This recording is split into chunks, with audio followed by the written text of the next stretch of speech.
Welcome all to Alpha vs. Xennial. We are in the process of rebranding our channel from our original Dude and Little Dude reviews, so we are unloading all of our original old reviews in this series before we can get started on our new stuff for AVX, Alpha vs. Xennial. If this is your first time here, welcome. We have already posted numerous videos on toys, movies, games, and more, so check it out. And be sure to give us a like and subscribe, as that helps us grow by showing us your support.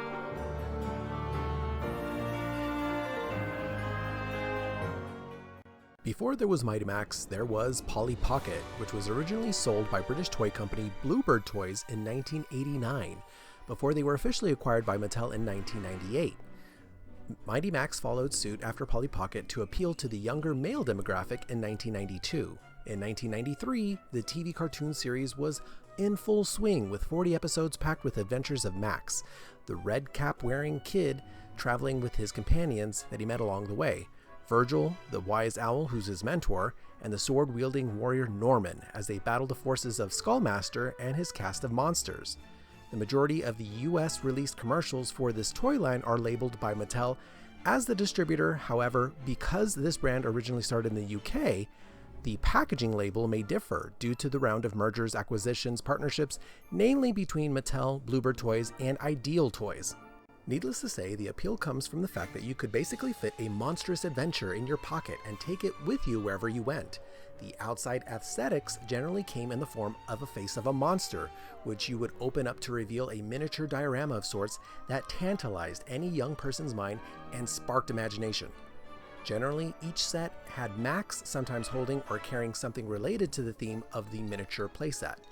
You'd also have the monster piece for Max to battle against. As you could see, there are quite a number of these collapsible playsets, and they are still selling strong in today's secondary market, most commonly through toy shows and eBay.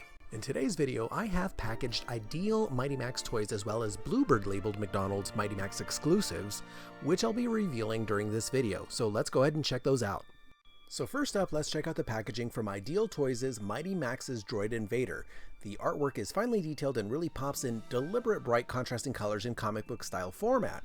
For you younger generations, comic books were still prevalent and holding strong in the early 90s as the internet was still in its infancy stage. The only on-demand cartoon truly available was on print, generally through comics, books, or just role-play action such as these types of toys. You could play out a whole episode with your own imagination at the palm of your hand. The packaging design was brilliant, as a mini comic was printed on the back, giving you an idea of how your adventures could play out. And of course, you could see the additional sets available in order to push kids to spend their parents' money in getting more of these toys.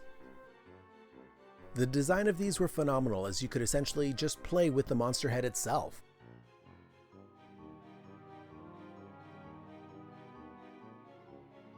Something else that is sometimes relevant in today's McDonald's marketing are the partnerships in branded items such as this McDonald's Mighty Max toy. Although not quite like the original toys themselves, these licensed products gave kids a sneak peek at what Max was all about. And for those that already knew about Mighty Max, it was just that much more exciting getting this awesome toy line along with your meal.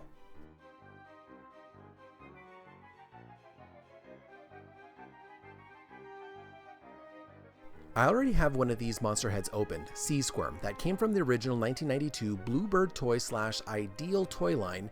What's great though about this is that some of the creatures double as part of not only the monster head features, but when open reveals that that feature is actually a standalone figure, creature, or monster of sorts that you can play with. The giant crab-like monster comes off, and the tongue is actually a sea serpent for Max to battle.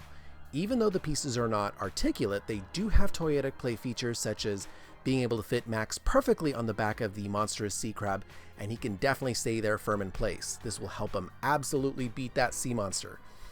Inside, on the floor and walls of the head are intricately detailed to give you that diorama backdrop according to that monster's theme. This is what gave it more play value, and then once you're done, you can go ahead and simply just pack up those figures in their designated order and close up shop. Now, back then and even today, articulate microfigures, I'm sure, were a pain to engineer, as you had to get the tooling done to work with a very, very small detail. My favorite line, which came from a big brand, but not a popular specific line, was the Teenage Mutant Ninja Turtles Micro or Mini Mutants, the ones back from the 90s.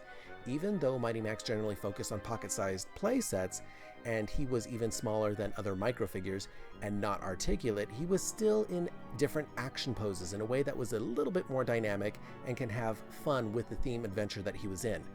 In many of the play sets he came in, he sometimes had a slight variation to him, such as where his head looked, where his arms were, or what he was holding. Let's loop back to the Droid Invader. I'm not trying to turn to the packaging too much because, believe it or not, we also like to collect the card backs, not only for the front artwork, but even for the comic and the sets marketed on the back. Inside the toy, you can see a quick reference on how to place the figures inside the head.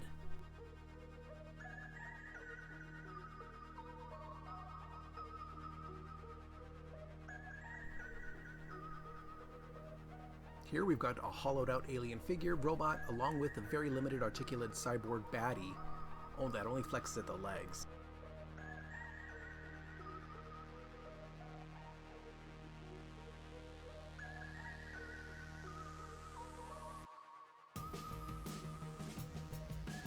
We've also got Max, who again is a single piece, no articulation figure. However, he is posed in such a way to be unique for this miniature playset. Just like the Sea Squirm playset we looked at last, the inside of the Droid Invader is very intricate and detailed inside. Although it only has a few colors spread around, how it's laid out, basically covering some of the details, still makes it very toyetic and sparks the imagination to run wild with thoughts of being on board an alien robot ship.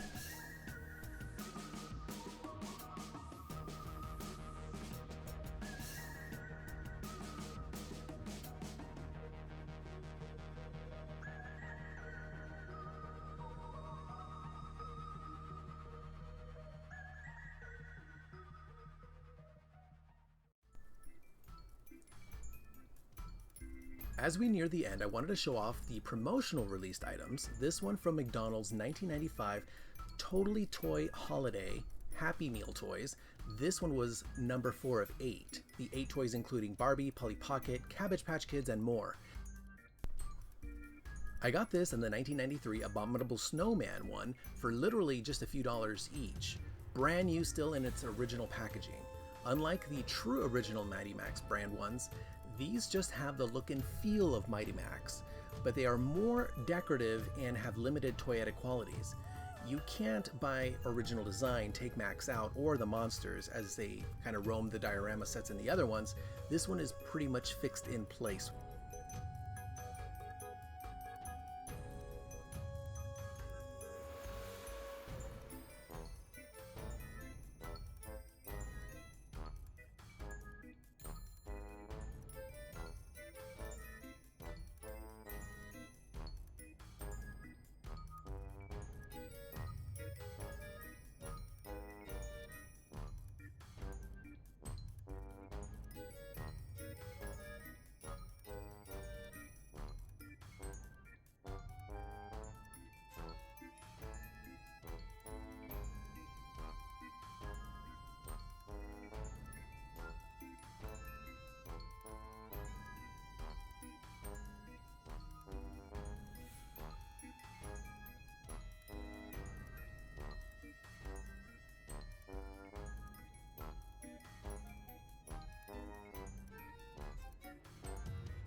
Last on my list for this brief Mighty Max review are my personal favorite, the Shrunken Head series, which feature classic horror monster heads with the monsters typically sculpted inside the diorama set and only Max is removable.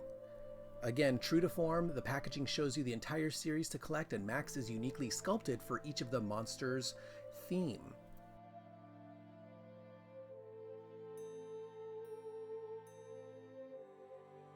Like this mummy one, the mummy is in the head diorama and Max is keeping him at bay with a torch. Then we have the head case, which to me I've always referred to as a zombie because, well, look at him! Like the Mummy King set, this totally gross zomboid-like monster is built right into the diorama set and Max is holding a blaster or gun-like weapon. Maybe it's a dentist drill, I don't know, I can't tell, but just look at this dude's teeth.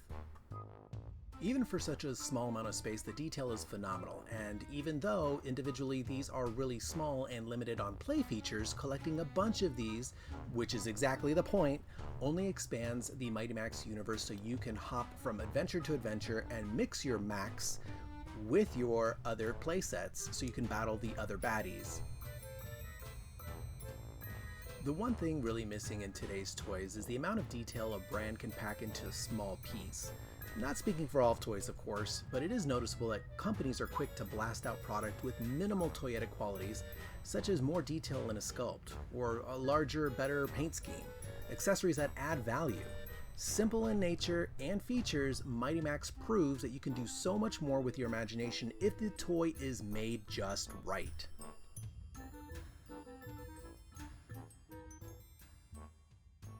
That does it for us today. If you liked what you saw, please make sure that you like and subscribe to help us grow. Showing your support goes a long way for us. Remember, whether you're from Generation Alpha or Xennial, before or beyond, keep collecting what makes you happy and healthy. Thanks once again, and we'll see you next time.